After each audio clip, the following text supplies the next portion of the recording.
outside.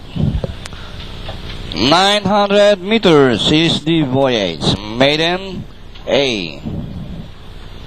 Bringing forward now, Queen's King. Queen's King. Inside. Evita. Still. Outside. Bringing forward now, Evita. Last call to place your bets.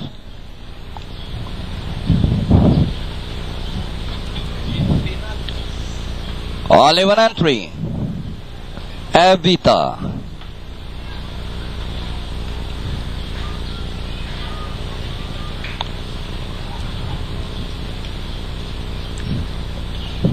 You can still buy your extra double trifecta quartet and daily double +1.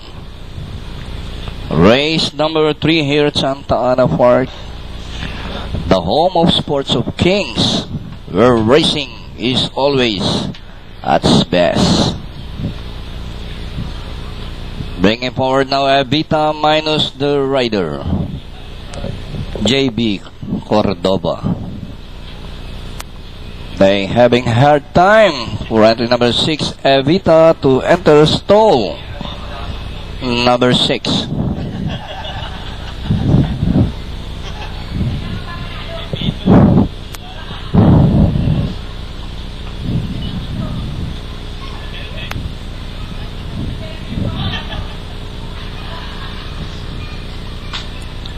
You can still place your bets. Race number 3. Evita. Still. Outside. Halfway through. Inside. All set. Ready to race. Race number 3.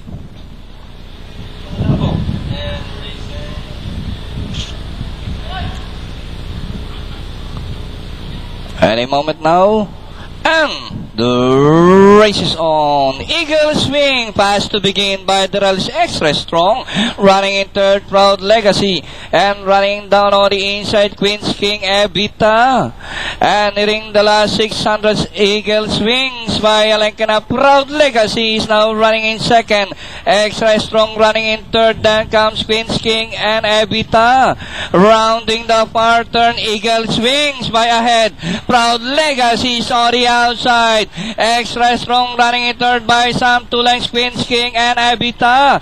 As to race the final corner, Proud Legacy is on the outside, Eagle Swings down on the inside, and down the stretch they come, Proud Legacy is leading by some 4 lengths now, and finally at the fifth line, number 3, Proud Legacy, Eagle Swing, Queen's King, Extra Strong, Evita, and Grand Star.